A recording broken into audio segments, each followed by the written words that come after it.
Hello students, welcome back to my channel. हम कर रहे थे 4.3 एक्सरसाइज क्वाड्रेटिक इक्वेशन और हम करेंगे अब इसका थर्ड क्वेश्चन। थर्ड क्वेश्चन में आपको क्या दिया हुआ है? Is it possible to make a garden of mango whose length is twice its breath?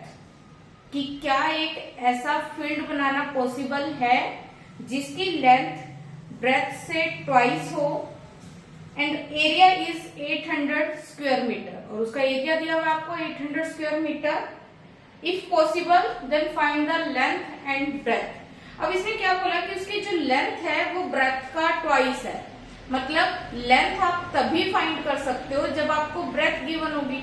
तो ब्रेथ आपको नहीं दी तो हम उसमें लेट कर लेंगे, लेट ब्रेथ। ब्रेथ लेट कर ली हमने x मीटर, तो इसकी जो लेंथ है वो इसका ट्वाइस है, मतलब 2x।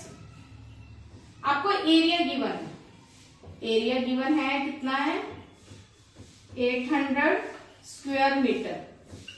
और अगर हम एरिया फाइंड करें जो हमारी लेंथ और ब्रेथ है, तो एरिया निकालने का फॉर्मूला होता है length multiply breath. Length multiply breath. Length कितनी है आपके पास 2x, ब्रेथ कितनी है x, तो हमारे पास एरिया कितना आ गया 2x स्क्वायर। अब हमारे पास ये एरिया फाइंड हुआ, एरिया गिवन कितना है 800। दोनों एरिया है तो दोनों को हम आपस में इक्वल रख सकते हैं। ये क्या आएगा हमारे पास 2x स्क्वायर, 800 यहां प्लस का, इधर आएगा तो माइनस का। आप इसमें ये भी कर सकते हो कि दोनों इक्वेशन में से 2 कॉमन ले लो। 2 कॉमन ले लोगे तो कितना आएगा हमारे पास x स्क्वायर माइनस 400। 2 इधर मल्टीप्लाई में, इधर जाएगा तो डिवाइड में, x स्क्वायर माइनस 400। अब इसने पहले पूछा कि क्या ऐसा मैंगो फील्ड बनाना पॉसिबल है, तो वो पॉसिबल है या नहीं वो हमें कैसे पता चलेगा? डी निकालकर, डिस्क्रिमिनेंट, कि जो डिस्क्रिमिनेंट है वो नेगेटिव नहीं होना चाहिए। अगर नेगेटिव हो गया तो हम क्या कहेंगे, दिस इज नॉट पॉसिबल। तो डी निकालने के लिए हमें क्या क्या वैल्यू चाहिए कि क्वाड्रेटिक इक्वेशन होनी चाहिए और उसमें हमें ए, बी और सी पता होना चाहिए। अब आप बोलोगे कि इसमें एक्स के जो वाला होता है वो तो ए होता है और विदाउट एक्स वाला जो होता है वो सी होता है, तो इसमें बी तो है नहीं। तो हम बी देखो कैसे लेके आएंगे, हम लेंगे x square plus 0x minus 400 equal to 0। अब हमारे पास ए भी मिल गया, बी भी मिल गया और सी भी मिल गया, तो हम क्या निकालेंगे डी, और डी निकाल के हम बताएंगे कि क्या ये पॉसिबल है या नहीं।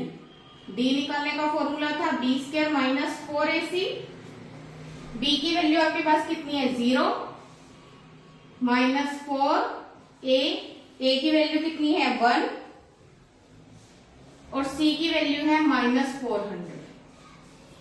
तो 0 का स्क्वायर 0, 0 खत्म हो गया, माइनस माइनस प्लस 4 4 जा 16, तो d की वैल्यू आ गई हमारे पास 1600। तो यहाँ पे जो d आया हमारे पास वो क्या आया पॉजिटिव, तो हम यहाँ पे ही लिख कर बता सकते हैं yes it is possible to make a mango field, it is possible.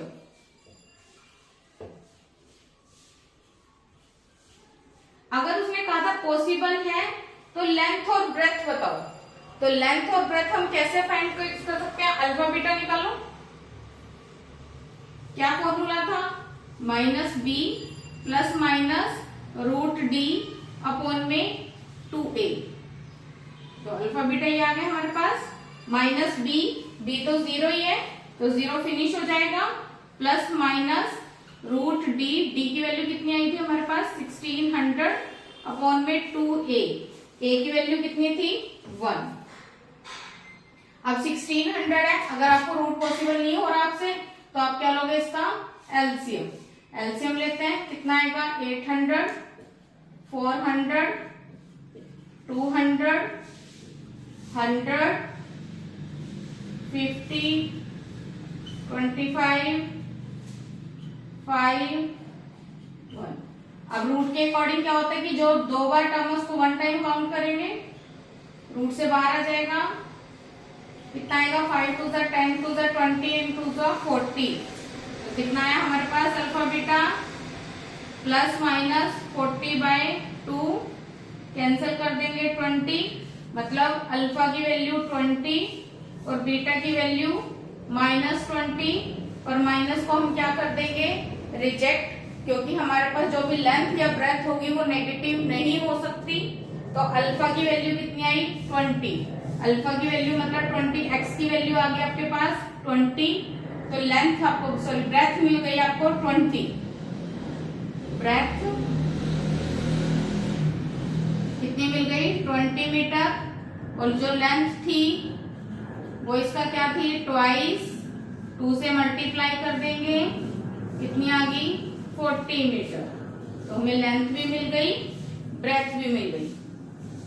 अब एक चीज मुझे ये बताओ कि हमने यहाँ पे जब ये क्वाड्रेटिक इक्वेशन बनी थी तो x² - 400 इज इक्वल टू 0 आ गया था। तो इसका मैंने आपको एक और मेथड बताया था, अगर वो आपको याद है तो आप मुझे यस में कमेंट करोगे और सोल्व करके देखोगे आप, ठीक है। और ये वाला मेथड तो मैंने इस मेथड से आपको करवा दिया, करो नोट डाउन।